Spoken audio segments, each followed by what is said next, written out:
Eu sou Roberto de Farias, esse aqui é o Fantástico Mundo dos Arquétipos e hoje eu trago para vocês a incrível e fascinante viagem que eu tive durante uma experiência xamânica com o Ayahuasca.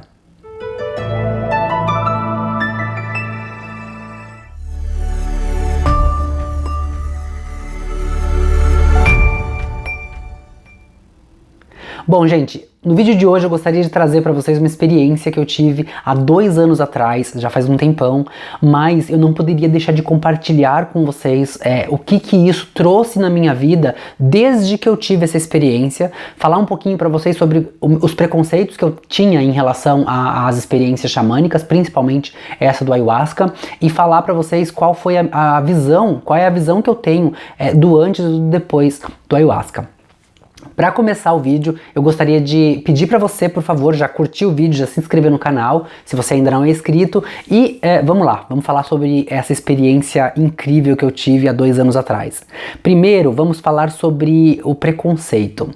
O preconceito provavelmente ainda é hoje uma das coisas que mais impedem o ser humano de crescer, de se expandir, de evoluir, seja pessoalmente, profissionalmente, emocionalmente, mentalmente, não importa qual é o campo da área, você nomeia e eu vou te dizer com certeza essa você está sendo impedido de crescer nesse departamento da sua vida por conta do preconceito. Qualquer departamento que você não esteja conseguindo evoluir, o que provavelmente está impedindo você de evoluir é o preconceito. E eu tinha, claro, como todo ser humano, os meus preconceitos em relação às experiências xamânicas, sobretudo ao Ayahuasca. Porque, vamos na razão, qual é o porquê, né? Quando eu ouvia falar do Ayahuasca, eu sempre tinha na minha cabeça aquela coisa de que é uma droga, é alucinógeno, eu não sei nem explicar pra você, na verdade, qual é o sentimento que eu tinha quando eu ouvia falar em qualquer experiência alucinógena que você venha a ter com qualquer tipo de produto químico natural, né? A gente fala que é natural, mas tudo no mundo é uma reação natural, né? Tudo que o ar é uma reação química, então não deixa de ser natural, mas também não deixa de ser químico. Então eu tinha os meus preconceitos justamente porque eu sabia que de alguma maneira aquilo ia me fazer entrar no mundo alucinógeno, e eu não sabia, a partir de então eu não saberia se aquilo era realidade, se aquilo não era. E eu sempre fui uma pessoa muito saudável, eu nunca fumei, eu nunca bebi, bom, agora bebo socialmente, né, e não fumo, continuo não fumando, mas eu sempre fui uma pessoa muito saudável, e eu tinha os meus preconceitos em relação a qualquer tipo de experiência que seja psicodélica.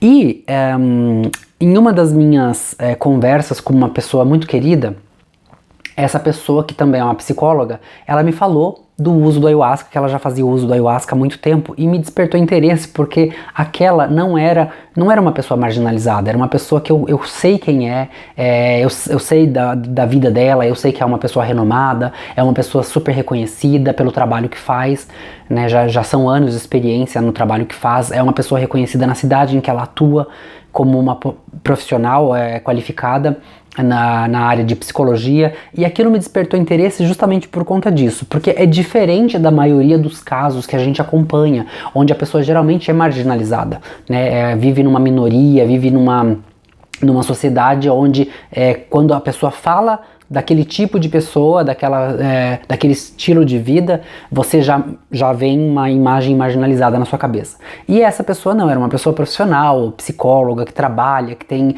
toda uma história e um currículo dentro da sociedade, né, e não na margem. E aí eu me interessei e comecei a perguntar para poder entender um pouco melhor, né? E eu me lembro que o que me fez tomar a decisão de experimentar esse ritual xamânico foi justamente quando ela me disse que para ela tomar Ayahuasca foi como ela tivesse tido 10 anos de terapia em uma única sessão. E aquilo para mim foi muito impactante, porque eu sei, como psicólogo, como conhecedor da psicologia e como paciente também, porque eu também faço análise, eu sei a importância que é uma sessão de terapia, né? Claro que uma sessão não serve para nada, você tem que fazer todo um tratamento, mas eu fiquei pensando justamente nisso. Falei, gente, imagina 10 anos de sessão numa única terapia, 10 anos de terapia numa única sessão, quantas coisas aquilo pode curar, né? E eu tomei a decisão e fui pra tentar entender um pouquinho como que era esse processo, com muitos medos, né? Eu tava com medo de, sei lá, medo de ficar viciado naquilo, porque não sei, não sabia como que era. Então, na minha cabeça, é uma droga, eu posso me viciar, eu posso querer tomar isso o tempo todo, sei lá como que funciona. E eu fui pra esse ritual, eu encontrei um local, fui pro Brasil só pra isso, encontrei um local, a minha família mora em Bragança Paulista, eu encontrei um local em Mairiporã, que é entre Bragança Paulista e São Paulo, próximo de São Paulo. E eu fui pra lá pra tomar para fazer o ritual. Era um ritual que aconteceria durante a tarde e noite, né? E cheguei lá, tinha um grupo de pessoas, umas 20, 30 pessoas mais ou menos, e tomei o ayahuasca e ficamos sentadinhos ali esperando acontecer, e na minha cabeça assim, um milhão de questões, né? Meu Deus, o que será que vai acontecer agora? Será que eu vou alucinar? Será que eu vou ficar drogado? Será que eu vou ficar chapado? Sei lá, um monte de coisa de preconceito mesmo. Né, de coisas que a gente sabe, depois que você passa pela experiência, você vê o quanto de preconceito você estava carregando em relação a esse procedimento, né, a esse ritual. E, de fato, foi a melhor experiência que eu tive na minha vida em termos de experiência xamânica. Eu já fiz algumas experiências xamânicas, né, mas essa com certeza foi a mais profunda, porque foi, de fato, exatamente como essa pessoa que me indicou me disse. Eu tive ali um momento de cura, um momento de reencontro, e eu gostaria de compartilhar com vocês como que eu me senti quando eu tomei, né? É claro que, de acordo com... Eu estudei bastante depois disso, eu fiz até um cursinho aqui no Canadá, xamânico, com medicinas, ervas naturais, para poder entender melhor como que funciona esse processo de cura dentro do ser humano, né? E nesse curso nós aprendemos que seja o ayahuasca ou seja qualquer outro procedimento ritual xamânico que você faz em termos de libertação e cura, você não vai ser a mesma experiência para todas as pessoas, porque cada pessoa tem uma bagagem diferente, kármica, uma bagagem energética, uma carga de vida mesmo, né? Experiência de vida mesmo. E o seu inconsciente, ele vai ser ativado de uma forma muito potente, onde você vai ter que lidar com problemas muito sérios da sua vida, como eu tive que lidar na minha viagem, lá na minha experiência, com coisas que você nem imagina que ainda são problemas dentro de você. Então, eu tive uma experiência foi muito profunda a minha primeira experiência. Eu tive, no total, faz 2 anos que eu fiz a minha primeira experiência. No total eu já tive 5 experiências xamânicas com ayahuasca, desses 2 anos. E nessas 5 experiências, a primeira e a última foram as mais fortes. A primeira porque me trouxe assim conhecimentos, né? Porque você traz à tona coisas que estão lá guardadas, lá embaixo, né? Numa camada muito profunda da tua personalidade. Coisas que você viveu e você não lembra mais que elas existem, não lembra mais que aquilo ainda é um problema, não sabe que aquilo te afeta. E quando eu tomei essa primeira vez, eu lembro que tudo isso veio à tona, né? É como se... É exatamente uma frase que eu ouvi uma vez e que eu achei aquilo perfeito, né? Tomar ayahuasca é quando você acende uma luz num quarto escuro, cheio de baratas e insetos, e você tá lá dentro, né? E quando você acende essa luz, as baratas, os insetos saem correndo, e foi exatamente assim que eu me senti. Eu senti como se eu estivesse fazendo uma limpeza dentro de mim, e tudo que era ruim estivesse aparecendo, porque você traz à tona mesmo, né? O seu inconsciente traz tudo aquilo à tona, para que você entenda que aquelas coisas precisam ser resolvidas, precisam ser trazidas à luz, né, para que você possa trabalhar elas de uma forma onde elas não vão mais ser um problema na tua vida e que você possa se expandir, que você possa crescer, né? E eu me lembro que foi muito forte porque eu vi coisas ali que, assim, coisas da minha infância que eu não imaginava que fossem, que ainda estivessem ali, né? Coisas que me machucaram muito na minha infância e eu não imaginava que ainda me machucassem. E eu trouxe tudo isso à tona naquela experiência e foi muito importante para mim porque eu saí de lá com um sentimento de cura, com uma sensação de liberdade, de leveza tão grande e um sentimento de amor que fazia muitos anos que eu não tinha, né? Eu tinha quando eu era criança. Eu lembrei daquele sentimento de amor que eu tinha quando eu era criança nessa experiência com a ayahuasca. Ou seja, com 35 anos de idade, eu fui ter essa experiência e me lembrar de um sentimento de amor que eu tinha quando eu tinha meus 5, 6 anos de idade, e para me lembrar que isso precisa ser vivido, esse sentimento de amor, né? Então você sai de lá, eu saí de lá, querendo transmitir isso para as pessoas, querendo amar as pessoas, querendo que as pessoas recebam esse amor, mas mais do que fazer com que as pessoas entendam o que eu vivi lá, eu queria que as pessoas também tivessem a oportunidade de viver esse sentimento lindo, porque você sai de lá, é uma coisa tão, tão forte, é tão profundo que é quase como que, é quase não, é o silêncio tomando conta de tudo, porque, gente, eu saí de lá assim. E isso foi uma das causas também pelas quais eu parei de fazer os vídeos do YouTube. Porque você sai de lá com a certeza de que palavras não precisam mais ser ditas, né? As palavras não precisam mais ser ditas. O silêncio já fala por si só, né? Eu não sei, é meio ridículo, meio estranho falar sobre isso, porque parece que as pessoas não vão entender, né? A gente vive num mundo cheio de barulho, né? E depois que eu fiz essa experiência com a ayahuasca, eu saí de lá no mundo do silêncio, né? Então hoje eu falo muito menos, eu estou mais dentro de mim, eu estou mais... eu vou falar a palavra ligado, né? Porque eu não lembro de uma palavra, de um sinônimo melhor agora, mas em inglês a gente fala aware. Eu tô aware de tudo agora, sabe? Bem awake, bem acordado mesmo. Mas é um aware pra dentro de mim, né? Onde o silêncio que tá lá dentro, onde as coisas que estão dentro de mim já falam bastante, já tem barulho bastante. Então, essa é uma das razões também pelas quais eu quero me mudar. Hoje eu moro numa cidade chamada Timmins, no norte de Ontário. É uma cidade considerada pequena para o Brasil, né? Tem 45 mil habitantes somente aqui. Mais da metade dos habitantes são aborígenas, né? Indígenas, índios. Mas ainda é uma cidade muito barulhenta, né? Com 45 mil habitantes, eu moro no centro da cidade, então... passa carro na rua, ainda tem muita gente na rua falando muito, então eu quero assim, não que eu não queira mais esse tipo de contato, mas eu estou numa época da minha vida, numa fase da minha vida, onde menos é muito mais, e eu tô buscando por esse menos nesse momento, menos barulho, menos confusão, mais paz, é isso que eu quero encontrar.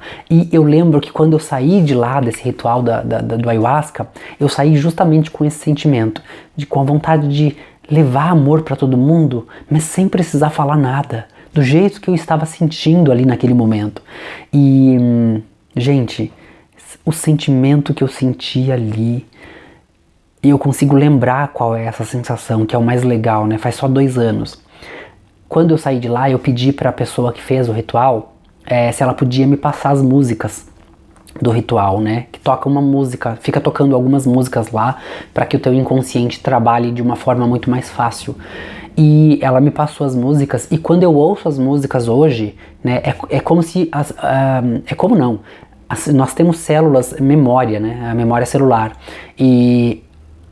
quando eu ouço as músicas, a memória celular volta à tona e me faz lembrar de tudo aquilo que eu senti, que eu vivi naqueles momentos que eu estava ali no ritual xamânico. Então, essa foi uma das razões também pelas quais eu sumi um pouquinho, porque você fica numa vibração de amor, numa elevação tão grande, onde falar é desnecessário, onde é o sentimento, é a vibração que manda.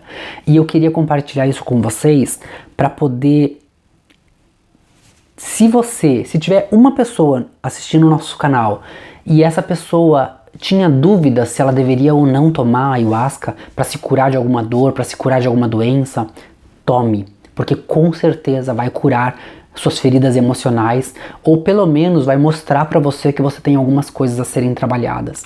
E assim, eu não vou falar das minhas visões que eu tive lá, porque são visões muito íntimas, são coisas muito pessoais, né? E assim, a ayahuasca, ela não deixa você, ela te desprover do teu ego, né? Então ela faz você ficar ali completamente sem nenhum poder sobre o seu ego. Então você não tem querer ali, você não quer nada ali. Ela atua e ponto final. Então você tem que engolir o que ela... Então é praticamente como se você estivesse entrando em contato com Deus, onde Deus diminui você ao mínimo possível e a grandiosidade dele trabalha ali naquele momento. E quando você sai de lá, você já sai trabalhado, né? Você não teve opção. É como se você fosse pego à força, é meio contraditório, eu sei, mas é como se você fosse pego à força pelo medicamento e o medicamento agisse, curasse e você não tivesse como não querer ser curado. É mais ou menos isso que acontece ali, né? Só que você sai dali com uma necessidade de amor, de amar muito grande. E outra coisa, uma coisa muito importante que aconteceu comigo, e eu ouvi depois relato de outras pessoas também, eu tinha dores nos meus pés, claro que é uma doença psicossomática, porque os médicos não encontravam problema nenhum. Os meus 2 pés doíam muito, assim, quando eu fazia qualquer caminhada de 10 minutos, gente, parecia que meu pé tava pegando fogo. E eu já tinha ido em muitos médicos aqui no Canadá e no Brasil, e todos eles falavam a mesma coisa, é da sua cabeça, não tem nada aí no teu pé. Porque os exames, os raios-x, tudo que eu fazia, ressonância magnética, não dava nada. Me curou depois que eu tomei ayahuasca, né? Eu saí de lá e eu lembro que na visão, né? Eu vou compartilhar isso com vocês. Na visão que eu tive lá, uma das visões foi que uma índia vinha com um manto cor-de-rosa e colocava sobre os meus pés e ela falava assim, pronto. Aí eu falava, pronto o quê? Daí ela falava assim, pronto. E eu não entendi na hora que eu vi isso lá, né? Porque você vê muitas coisas que você não entende. Depois que vai começando a cair a ficha no dia a dia, sabe? E aí eu percebi que a dor do pé, eu saí de lá já, na verdade, com uma sensação estranha nos pés, sabe? E eu percebi depois, nos próximos dias, que a dor desapareceu. E nunca mais eu tive essa dor. Né, nunca mais tive essa dor. Muito provavelmente era alguma, né, os pés, né, eu vou falar agora de um pouco de psicossomatia. Os pés, ele representa a caminhada, né? Aquilo que você caminha, coisas que você não gostaria de fazer, mas você é obrigado a fazer, né? Por exemplo, muitas vezes a gente vê, eu lembro que isso eu tratava muito quando eu trabalhava como terapeuta, pais que reclamavam muito dos filhos que desenvolviam problemas nas pernas, né? Mas que o pai obrigava esses filhos a visitar parentes que o filho não gostava, né? Geralmente isso acontece muito também quando a criança ela é abusada sexualmente por um membro da família ou por um amigo. A família não sabe que isso acontece e a família obriga a criança a visitar aquele membro, aquela pessoa. E aí a pessoa, né? Então o inconsciente da criança traz aquilo como a caminhada que a pessoa tem que fazer até aquele local, né? Então os pés representam isso. Também acontece muito quando a pessoa vai para o trabalho, um trabalho desgastante, chato, estressante, que a pessoa não gosta, e a pessoa tem que ir, ela é obrigada a ir porque é o único alimento que ela pode colocar na mesa vem daquele trabalho. Então a caminhada que ela faz, né, a caminhada que ela faz da casa dela até o trabalho faz com que os pés dela comecem a doer, porque o teu corpo está te mandando uma mensagem, o teu inconsciente está te mandando uma mensagem para falar, olha, tem um problema com a caminhada que você está fazendo, para essa caminhada porque ela vai trazer problemas sérios para tua saúde. E isso foi resolvido lá na minha sessão de ayahuasca. E eu queria compartilhar isso com vocês por conta disso, porque às vezes o preconceito da gente impede a gente de ter curas, né? Curas emocionais. Eu tive 2 tipos de curas emocionais e curas físicas, né? Numa única experiência. O valor que eles cobram é um valor simbólico, pelo menos onde eu fui era. E, gente, valeu a pena cada centavo. A duração do meu ritual foi de aproximadamente 5 horas. A gente leva uma cesta de frutas para poder compartilhar no final, porque você fica com fome depois. E eu acho que, assim, no geral, isso era uma coisa que eu queria compartilhar com vocês, porque foi muito forte, foi uma coisa que mudou muito a minha vida, e eu não gostaria, se eu pudesse, eu enviaria a ayahuasca para todo mundo no mundo todo, porque é uma coisa que fez com que eu tivesse uma cura muito profunda na minha vida. E eu queria compartilhar isso com vocês. Eu tô tentando lembrar aqui tentando desviar aqui do assunto, mas eu fico, agora que eu falei sobre isso, eu fico voltando lá atrás e fica me lembrando de como que foi a minha sessão, uma sessão muito maravilhosa. E eu acho que, se você tem dúvida, se você gostaria de participar, procura um lugar que seja de confiança, começa a pesquisar, faz como eu pesquisei bastante antes de ir, porque infelizmente, como tudo no mundo, o ser humano percebe que existe uma fraqueza, uma necessidade, e ele começa a fazer mercado com isso, e aí você pode estar pagando gato por lebre e consumindo coisas que não deveria. Então vá num lugar que seja sério, que seja da sua confiança, procura, pesquisa, leia, se informe antes de ir, mas vá, faça. Se você tiver essa curiosidade, vá e faça pelo menos uma vez, não precisa fazer de novo, só para você ver como a cura vai tocar a tua vida de uma forma assim que não tem explicação, né? O silêncio fala por si só. Esse foi o vídeo de hoje, eu espero que você tenha gostado. Se você gostou, já sabe o que fazer, deixa o seu joinha aqui embaixo, se inscreve no canal, deixa um comentário aqui embaixo falando quais temas você gostaria que nós trouxéssemos aqui pro canal, que prometo que eu vou tentar trazer para vocês no fogo e na medida. Não sei como que fala em português, em francês é no fogo e na medida. No fogo e na medida, à medida que vocês forem pedindo e à medida do possível, tá ok? Um forte abraço, a gente se vê no próximo vídeo. Até lá! Eu sempre tive para mim algo muito misterioso e intrigante na simbologia. Os arquétipos sempre foram algo que me despertava um fascínio, antes mesmo de eu conhecer o real significado dessa palavra. O que eu nunca imaginei é que todo esse mistério pudesse transformar a vida das pessoas, assim como transformou a minha. Eu tive algumas frustrações na minha vida. Abri um restaurante, o negócio quebrou, salão de estética que não funcionou, decepção amorosa que até livro virou. Mas eu soube aproveitar cada uma dessas frustrações para obter os principais ingredientes da minha transformação: força de vontade, foco e determinação. Eu inicio aqui uma nova jornada e eu convido você a transformar a sua vida assim como eu transformei a minha com o uso dos arquétipos. Eu, Roberto de Farias, de Bragança Paulista, para o mundo.